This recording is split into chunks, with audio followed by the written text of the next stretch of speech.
Hello, friends, and welcome to the UNA Lunch Hour. I'm Benjamin Ray with you from 306 Barbecue in downtown Florence alongside Mike Ezekiel. We're opening up the show with UNA head football coach Brent Dearman. Final week of the regular season for the Lions. We trek up to Richmond, Kentucky to take on the Eastern Kentucky Colonels, a 1 o'clock Central Time kick coming up this Saturday. And Coach, we always appreciate you joining us here at 306 Barbecue in downtown Florence. And it's really hard to believe this is the final week of the season. Yeah, it's really twofold. It feels like the season flew by, but also it almost feels like 2 years ago that we were playing SEMO in Montgomery. So it's been a very up and down year. We've had some really high moments. We've got some other moments we've got to get over a hump at. But man, this is a team that I always remember. But we've got to go out with a bang this week. It's kind of an interesting week where we are coming off of the bye week, right? So take us through the approach last week where there was no game to get ready for. You know, it was real similar to last year of the bye week before the Florida State game. So we looked at how we prepared last year, kind of looked at when we went into this season, who's banged up, who's got so many reps, how can we develop still this late in the year, how can we focus on our young guys and get them better. But it also helped us in recruiting. We had signing day is early. So we're going to come off the Eastern Kentucky game, and you got 1 week and then signing day. So we were able to bring in 9 guys on an official visit this past weekend. So it really helped out this year in recruiting more than it did anything else. But got to see some young guys run around, got to see some development happening, guys improving. You know, we made a couple changes in the coaching staff, so I've been able to shuffle some things around, move guys at other places, which has been really refreshing for myself. But we've had a really good 2 weeks. Hey, Coach, you drew that comparison from last year to the Florida State game where you had 2 weeks to prepare to end the season with a game, and doing it this year in a conference game against EKU, and Coach, an opportunity to go and play spoiler to a team that just made the top 25 looking to get in the playoffs. So obviously they got a lot to play for, but so do we. Yeah, we do. You want to end the year with a bang. You want to end the year with a win against a quality opponent in conference. I think we're sitting at we're tied for the Division I conference wins record, so you got a chance to get a first time ever getting 4 Division I wins in conference. So that's big. But it also carries momentum into recruiting. It carries momentum into your off-season lift. There's so many different positives to getting a win to end the year off right here. Coach, let's talk about the last time out, Southern Utah. We fell 38-26, and the third quarter was really big, especially. TJ Smith had a career day, over 400 yards passing, and start on the offensive side of the football. What was the difference for TJ in that third quarter versus maybe early on in the ball game? You know, early in the game we had a lot of 3 and outs. You know, we tried to run the ball early. I think we had like 1 yard rushing maybe at halftime. So we knew coming out of half, we were already down 3 possessions. We knew that we were going to have to throw the ball in order to get back in that football game. I don't want to throw it as many times as we did the other day, but TJ had a hot hand, and we weren't doing a very good job of running the football. So changed the way that we went about that game, and we were able to feed our senior receivers. They had big games. Corey Kennebrew leading us right there. But we've got to get better moving into this game, moving into next year. We can't not run the football. We've got to be able to establish the line of scrimmage.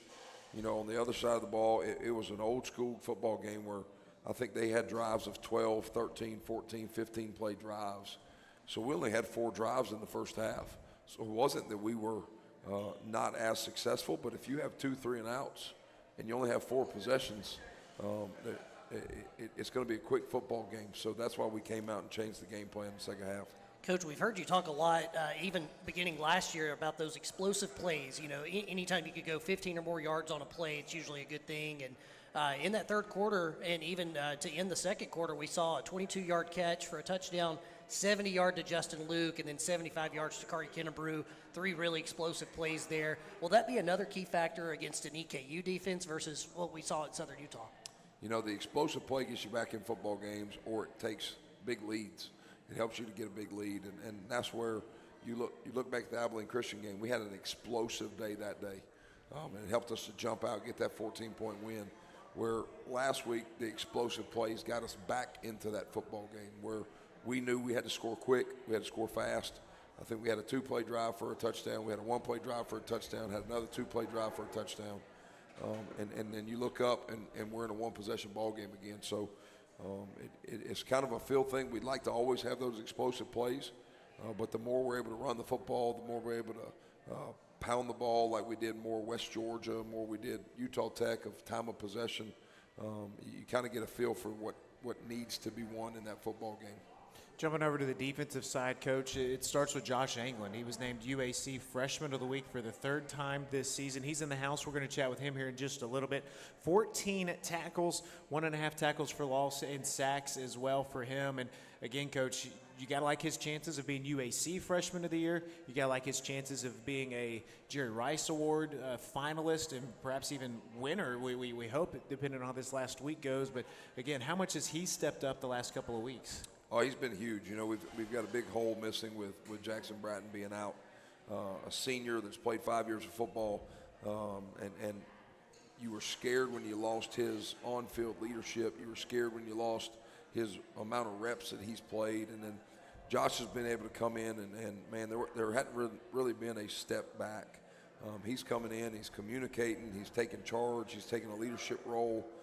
And you don't see that much with a true freshman. You know, I would dare to say that most of the guys on that Jerry Rice watch list were redshirt freshmen, where Josh is a true freshman, and he's done a phenomenal job. He's a great representation of this program. He does things the right way. He practices hard. He carries himself well. I mean, he's the model for what we want as a UNA football player.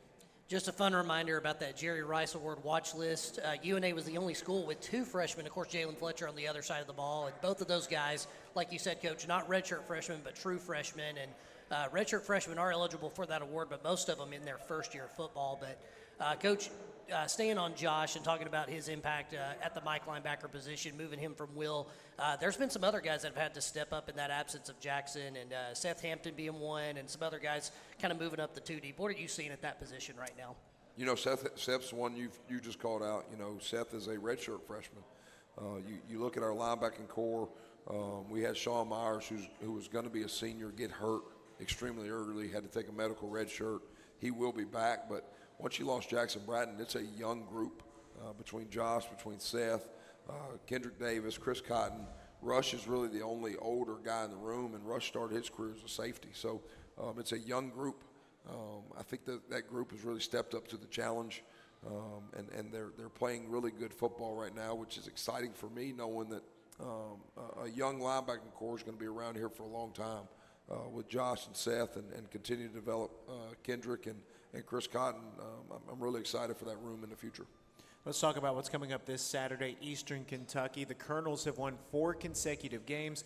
With that, they have positioned themselves not only into the top 25, but a lot of people are saying that UAC has a shot at potentially getting 3 teams in to the playoffs. Abilene won the league, so they've got the AQ. They feel like Tarleton will get in, and they feel like a win for Eastern Kentucky puts the Colonels in. Coach, they've won some tight ball games these last 4 weeks. What has stood out the most to you as you've broken down the game film? You know, they were a completely different team last year. They had quite possibly the best FCS quarterback with Parker from last year. They wanted to throw it probably 30, 35, 40 times a game because they really trusted him to always be in the right situation. He didn't make the big mistake. He had the ability to take any play to be an explosive play. I think he got hurt actually in our game, which limited him mobility-wise. But the quarterback they got this year is not a slouch either. He's a really good football player too. They just lean a lot more in the run game, where I think their offensive line and their running backs are really carrying their football team. They're very tough. They're very gritty. They do a really good job of mixing up formations. Their tight ends get in the blocking game really well. So they're just a different team than what we saw last year. And then the defensive side of the ball, those guys are playing hard.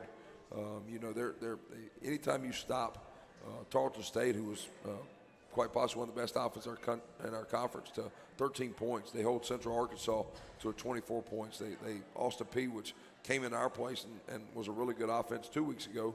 They hold those guys and take them into overtime and win. They're playing good football on the defensive side of the ball with some of the more explosive players that we'll see this year. Their linebacker, number 11, may be one of the best linebackers that will play all year long.